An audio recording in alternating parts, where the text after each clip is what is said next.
मैं रोशन खोबरागड़े वी 24 तास में आप सभी का स्वागत करता हूँ। वी 24 तास लेकर आ रहे हैं एक विशेष पहल जिसका नाम है नाट्य संवाद। हम यहाँ पर खास बातचीत करेंगे नागपुर के जाने माने नाट्य रंगकर्मियों से, जिनसे संवाद स्थापित करेंगे। तो आज हमारे साथ है नागपुर के वरिष्ठ रंगकर्मी जिनका नाम है दिवाकर शिर्के जी। शिर्के जी नमस्ते। नमस्ते। शिर्के जी, आपका रंगकर्म जब आपने शुरुआत की थी, मतलब कब की थी, कैसे की थी और कहाँ से की थी, जरा बताइए। ये मेरी उम्र के तकरीबन 10वीं क्लास में मैं था। उस वक्त हमारे स्कूल में नाट्य प्रयोग का एक सिलसिला चालू हुआ था। तो उस वक्त मैंने ऑडिशन दी थी, यानी वो ऑडिशन में मैं चुना गया और वहीं से मुझे चस्का लग गया नाटक में काम करने का। तो मतलब 10वीं क्लास से आपने रंगकर्म करना शुरू किया। तो सर उसके बाद का रंगकर्म मतलब कैसा करना हुआ, मतलब जैसे कि 10वीं के बाद आपने जो रंगकर्म करना शुरू कर दिया, तो उसके बारे में आपका अनुभव बताइए।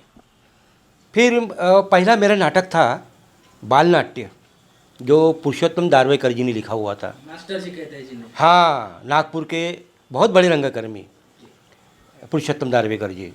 उनका नया चश्मा करके नाटक था मराठी में नवा चश्मा, लेकिन मैं हिंदी में बोल रहा हूँ नया चश्मा। तो उस वक़्त से मुझे जो चस्का लग गया नाटक में काम करने का। फिर मैं कॉलेज में गया।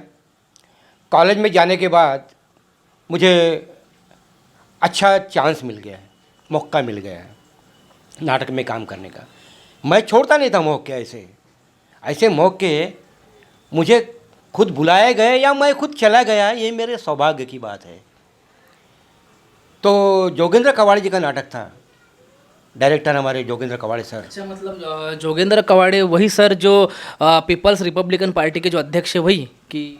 बिल्कुल सही, सही पहचाना आपने। तो उस वक़्त वहाँ पढ़ाते थे वो। 1971 की बात है वो। कहाँ पर पढ़ाते थे सर जी? डॉक्टर अंबेडकर महाविद्यालय नागपुर में, जो दीक्षा भूमि है वहाँ पर।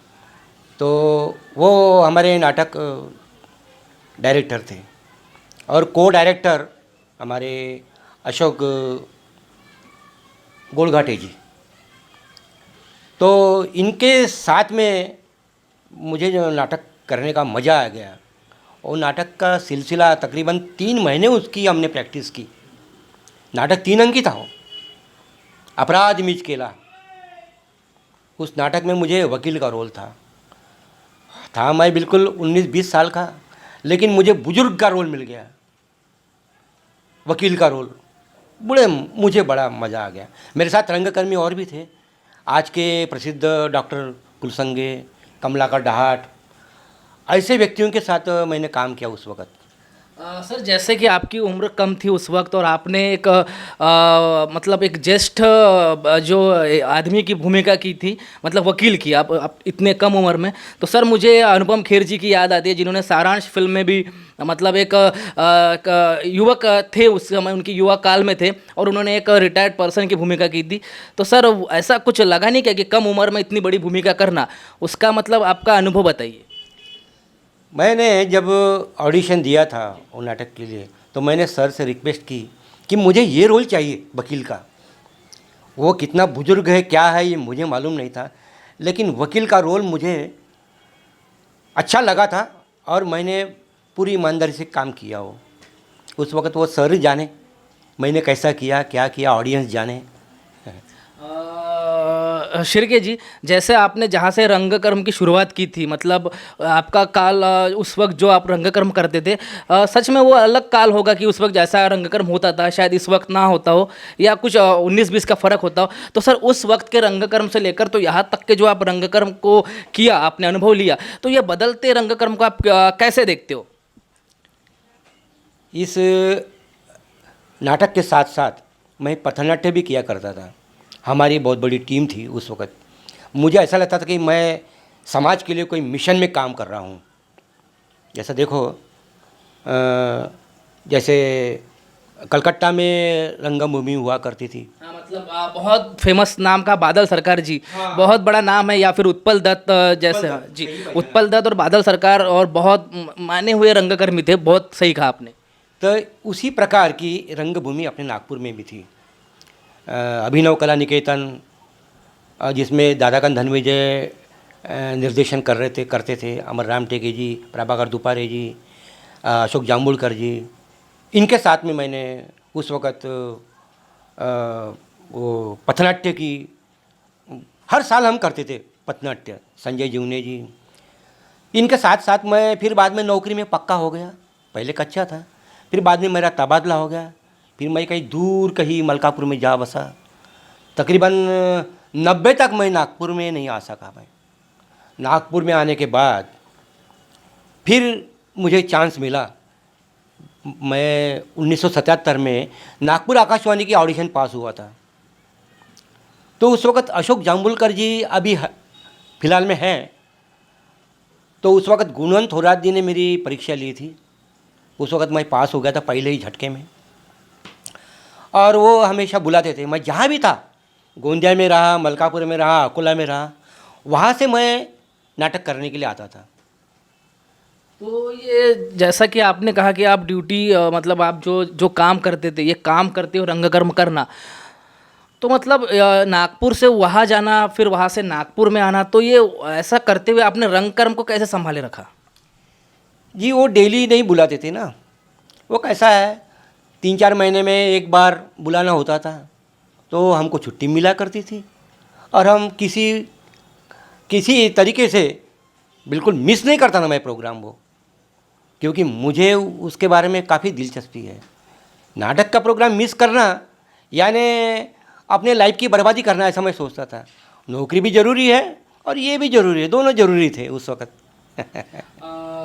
शिर्के जी, जैसे आपने इतने सारे नाटकों में काम किया है, मतलब आपने पथनाट्य किए, आपका मतलब आप नाट्य वाचन आकाशवाणी पे करते थे, और साथ में आपने बहुत से अलग अलग नाटक के कुलसंग सर का जैसे आपने नाम लिया, उनके डायरेक्शन में आपने नाटक किए। तो सर ये सब करते हुए आपने अनेक नाटकों में भूमिकाएं की, तो सर उनमें से शिर्के जी हमें बताइए कि आपकी ऐसी कौन सी भूमिका थी जो बहुत ही मतलब अलग थी, उसको करने में आपको एक अलग मज़ा मिला, और प्रेक्षक जो दर्शक होते हैं, जो नाटक जो देखते हैं, उन्होंने एक आपको मतलब कहा कि ये रोल कुछ अलग था, मतलब ऐसा कोई रोल है आपका? भाई ये जो फील्ड है, ये एक ऐसी फील्ड है कि जहाँ छोटी सी एंट्री भी लाजवाब कहलाती है। 2 मिनट की एंट्री भी लाजवाब कहलाती है। उसमें बड़ा रोल रहा, ऐसा छोटा रोल रहा, ऐसा कोई मायने नहीं है। छोटे से रोल में भी आदमी चमक जाता है, 1 मिनट की एंट्री में भी चमक जाता है। बड़ा रोल मायने नहीं रखता। हाँ, तो वही कोई बड़ा या फिर कोई छोटा, जो भी कोई रोल हो, वो कोई एक तो रोल होगा जिसमें ऐसा लगा कि आपको खुद को लगा होगा कि ये रोल जो मैंने किया, मतलब ये मतलब मेरा बेस्ट रोल था, मतलब ये रोल जो मैंने किया ये कुछ अलग मुझे अनुभूति दे गया, ऐसा कोई रोल? हाँ, एक जबरी नाटक मुझे मिला था, जिसे शीतल दोड़के जी ने डायरेक्ट किया था। वो रोल मुझे बड़ा ख़ास लगा, चैलेंजेबल रहा, और मैं पहले थोड़ा सा घबरा गया था। बोला यार ये ऐसा रोल तो मैंने आज तक ही नहीं किया, पर करूँगा या ना करूँगा इसका मुझे थोड़ा सा यानी सोचूंगा बोला मैं। लेकिन क्या सोचना है, बोले तुम मेरे तरफ जिम्मेदारी कर दो, बोले मैं आपको बराबर हैंडल करूँगा, बोले हमारे डायरेक्टर साहब। और मैंने कहाँ तक निभाया ये वही जानते हैं, पब्लिक जानती है, ऑडियंस जानती है। शिर्के जी, जैसा कि आपने वो जो नाटक किया, वो जो रोल आपने किया, मतलब ऐसा जैसा कि आपने इतने सालों से रंगकर्म किया है, मतलब जो आप जैसे कि आपने कहा कि आपने जबरी जो नाटक में जो भूमिका की, तो मतलब उसमें आपको मतलब वो भूमिका मतलब आपने जीवंत करने के लिए मतलब आपकी प्रैक्टिस आप कैसे करते थे? प्रैक्टिस के लिए तो हमारा ऑफिस था 10 से 6। जैसा ऑफिस समाप्त हुआ मैं यहाँ टपक जाता था प्रैक्टिस के लिए, और दिलो जान से प्रैक्टिस करता था। जहाँ तक भरसक प्रयास हो सके उतना प्रयास मैंने किया। शिर्के जी, आपने बहुत से नागपुर के जाने माने जो दिग्दर्शक है जिन्होंने महानाटक बनाए हैं, उसमें से बहुत से महानाटक में आपने काम किया है, तो ऐसा महानाटक के विशेषता के बारे में आपका क्या कहना है जिसमें बहुत सारी आपने भूमिकाएं की है? महानाट्य के बारे में मैं कहूँगा, ये एक ओपन थिएटर में किए जाने वाला नाटक है। वहाँ बहुत सारी पब्लिक रहा करती है, और ये ऑडियो द्वारा हम संदेश देते हैं लोगों को। वो सब बनाया बुनाया खेल रहता है, लेकिन उसमें भी हमको जान डालनी पड़ती है। ऐसा नहीं, बहुत मेहनत और वहाँ पर भी रहती है। हालांकि हमारे डायलॉग वहाँ तक जाते हैं, लेकिन वो लिप्स मोमेंट जो है वो हमको सही मायने में अगर दे तो वो हम कला को अच्छी तरह से निभा पाए, ऐसा मुझे भी लगता है ऐसा। शिर्के जी, जैसा कि आपने कहा कि आपने महानाटक किए, आपने नाटक किए, आप ड्यूटी संभालते हुए नाटक करते थे, तो जैसा कि अभी इतना सारा आपने काम किया, तो मतलब आने वाले युवा पीढ़ी को जो रंगकर्म करना चाहते हैं उनको कुछ मार्गदर्शन करना चाहोगे? मतलब आपने जो नाटक किया उस बेसिक पर। क्यों नहीं, ये बहुत महत्वपूर्ण बात है। हर आदमी कलाकार होता है, वो बाथरूम सिंगर भी होता है, वो एक्टिंग भी कर सकता है। अगर उसको सही यानी मौसम मिला, सही अगर उसको सराउंडिंग मिले, तो वो आदमी की कला जो है निखर के आती है, और बखूबी उस आदमी ने जो गट्स है वो बाहर निकलते हैं। मेरा कहने का मतलब है कि उन लोगों ने, हम डायरेक्टर के पास तो होती है कला उनको उभरने के लिए, लेकिन उनका भी, कलाकारों का भी ये एक प्रयत्न होना चाहिए कि दिलो जान से प्रैक्टिस करे तो वो भी आगे चल के निखर कर सामने आ सकते हैं। बहुत खूब कहा आपने कि कलाकार कहीं से भी उठ खड़ा हो सकता है, बस उसमें कला की समझ होनी चाहिए, जो आपने बहुत सही बात कही। तो शिर्के जी, हमें एक बात पता है कि आप नाटक तो करते हो, आप बहुत अच्छे गज़ल भी लिखते हो, आपके आर्टिकल वर्तमान पत्रों में छप कर आते हैं, उसके बारे में ज़रा बताइए। हाँ, मुझे थोड़ा सा लिखने का शौक़ रहा है। वैसे मैं कॉलेज के दिनों से ही लिखते आ रहा हूँ, कविताएं और गज़लें। मेरा एक कविता संग्रह पहले 2012 में प्रसिद्ध हुआ है, जिसका नाम है अस्तित्व। और अभी एक 8 साल के बाद मैं एक फिर दूसरा कविता संग्रह लिख के तैयार है। वो अभी पब्लिशिंग के जाने वाला है, पब्लिशिंग के लिए। उसका नाम है कोशिश और कशिश। तो इसके अलावा मुझे कथाएं लिखने का बहुत शौक़ है, यानी जो भी समाज में घटनाएं घटती है बारीक सारीक, तो मैं चुनते रहता हूँ उसमें से कुछ लिखने लायक है क्या। हर कथा लिखने लायक नहीं रहती है, फिर भी उसमें से हमको बनाना पड़ता है। मेरे अभी तक के 12 कथा महाराष्ट्र टाइम्स में पब्लिश हो गई है, और बीच बीच में लिखना पड़ता है, पढ़ना भी पड़ता है। जब तक पढ़ेंगे नहीं तब तक लिख नहीं पाएंगे, ऐसी बात है। शिर्के जी, जैसा कि आपने कहा कि गज़ल, कविता और जो मतलब आर्टिकल आपने लिखे, तीनों अलग अलग विधाएं आपने लिखी, तो शिर्के जी, गज़ल और कविता, मतलब ये जो लिखते हो आप गज़ल और कविता, तो ये दोनों लिखते हुए सर आपको क्या, मतलब क्या बातें ध्यान में रख कर लिखते हो कि ये गज़ल है और ये कविता है? क्योंकि बहुत से युवा जो जिन्हें गज़ल लिखनी है या फिर कविता करनी है, उनको बहुत बड़ा एक संदेश मिलेगा कि आप गज़ल को किस दृष्टिकोण से देखते हो और कविताओं को किस दृष्टिकोण से देखते हो। ज़रा इस बारे में बताइए। कविता के कई प्रकार हैं। तुकबंदी वाली कविता है, मुक्त छंद वाली कविताएं हैं। तो बहुत सारे लोगों को मुक्त छंद में भी लिखने का शौक़ रहता है, कुछ लोगों को तुकबंदी लिखने में शौक़ रहता है। ये तुकबंदी का शौक़ तो मीर दाग गालिब से चलते आ रहा है, जिसे शायरी कहते हैं। हमारे देश में तकरीबन अकबर के ज़माने से शायर हो गए हैं। अमीर खुसरो ना, आपने नाम सुना होगा। उस ज़माने से शायरी चलते आ रही है, और नए नए कलाकार हर दिन यहाँ पैदा होते ही हैं। उनका अनुकरण हम करते हैं, उनके अनुकरण से ही हम आगे बढ़ते हैं। और बहुत सारे कलाकार जो हैं कविता पढ़ने से ही लिखने की कोशिश करते हैं। तो यही बात, जैसा कविता में यही बात लागू होती है और गज़ल में भी यही चीज़ लागू होती है, ऐसा आपका कहना है। शिर्के जी, जैसा कि अब ये कोरोना काल चल रहा है, मतलब ये पिछले 8.5-9 महीने से जो काल चल रहा है, परफॉर्मिंग आर्ट में जैसे कि नाटक, सिनेमा या फिर संगीत क्षेत्र कहिए या फिर डांस कहिए, बहुत से कलाकारों को परेशानियों का सामना करना पड़ा है।